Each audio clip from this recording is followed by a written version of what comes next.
This is Peter, and I'm rebuilding my wilderness and myself, one slow step at a time. In the last episode, I talked about how a short trip still matters.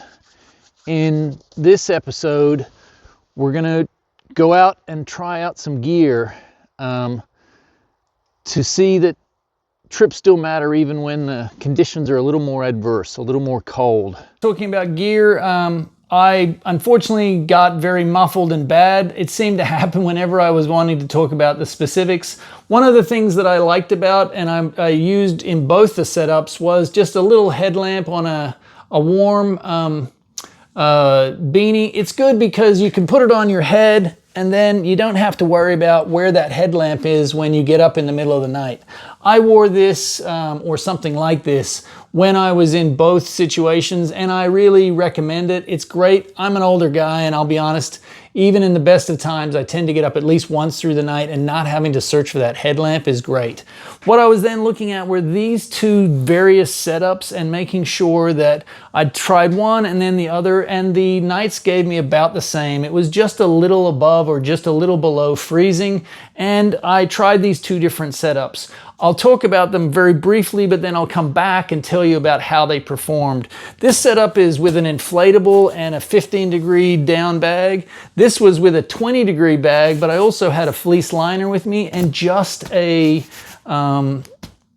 closed cell foam pad. I'm a side sleeper, so I do have a tendency to want to go this direction a little bit, but you have to be a little bit flexible. Some of the situations and some of the conditions won't always allow for it, so it's good to test them both. I'll look at this and talk to you a little bit further in the video once we've gotten to the conclusion, and to tell you how about they both performed over the various nights.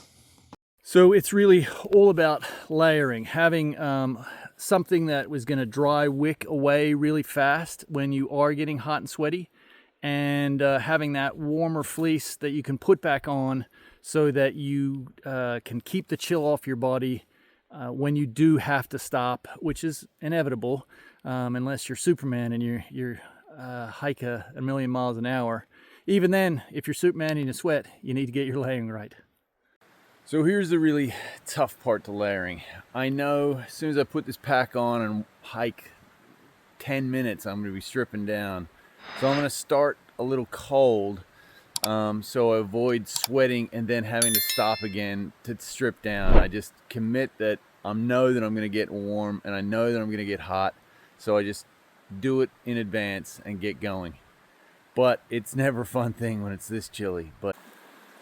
Well, if you needed convincing that it's still cold out here, there's a nice bank of snow right there. And as you can see, in terms of the layering, it got so cold with the as the cold air came down this valley that I actually went and put it back on as I was hiking along. It you know, that's what's got to do with layering. It's on and off, and it's on and off. It's a matter of a balance, you know, finding so you don't sweat, but also you don't get too cold.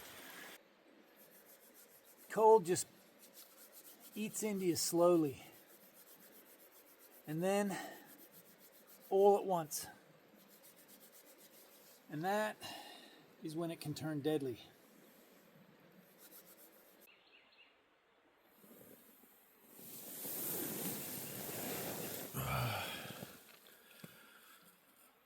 Well, good morning. Great night's sleep. All the gear is definitely earned. It's right in the bag. I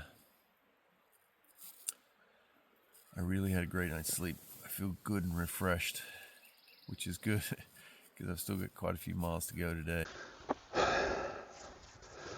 So in these colder trips, it's about dialing your gear in so that it does what it's meant to do when you need it to do it, before it gets to the point where it really, really matters. I think my gear last night performed just like I needed it to, allowed me to get a great night's sleep. The gear I was wearing, the layers, allowed me to adjust for the temperature. So that's what I want. That's what I was looking for. Absolutely gorgeous day. Beautiful weather. Cold, but beautiful. Unbelievable. I get the fire going first go, and I forgot to turn on the camera. Something magical about being out here. It's hard to describe to someone who's never experienced it. But it's just amazing. Well, it's getting late. Fire's dying down. Again, it's been a fantastic day, but I definitely can hear my bed calling to me. So I'm going to call it a night, and I'll see you in the AM.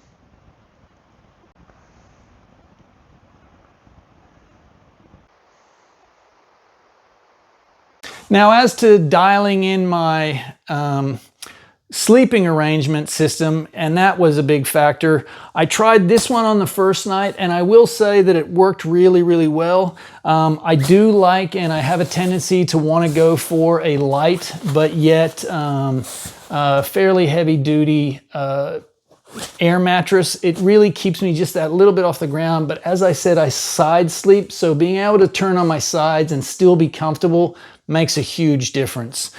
This is a 15-degree down bag, and it worked really, really well. I had the hat on, and it keeps my head warm, so I can stick my head out and still breathe really well. But if I needed to, this is a long enough bag so I could put it up and encapsulate myself completely and really get away from that cold. You have to be careful because with every breath you're sending out moisture, so you will get condensation, which will get dampness, but also if it's really cold, it'll actually freeze up around the outer part of your bag, and that's something to think about as well. I didn't experience that on this trip, but it's something to think about.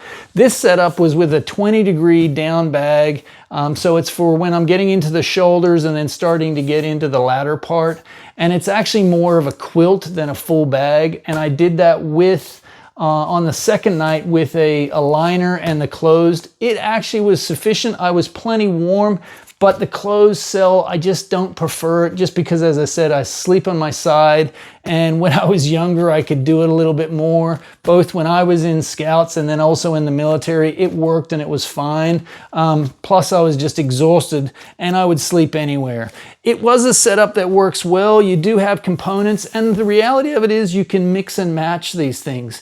The reason why I was out there testing it and went to the effort and carried both sets with me, which I wouldn't recommend it to do on a longer trek. That's why these shorter treks are so important, and that's why they so much matter, to test out your gear and to make sure that it's a fit and dialed in before you really need it.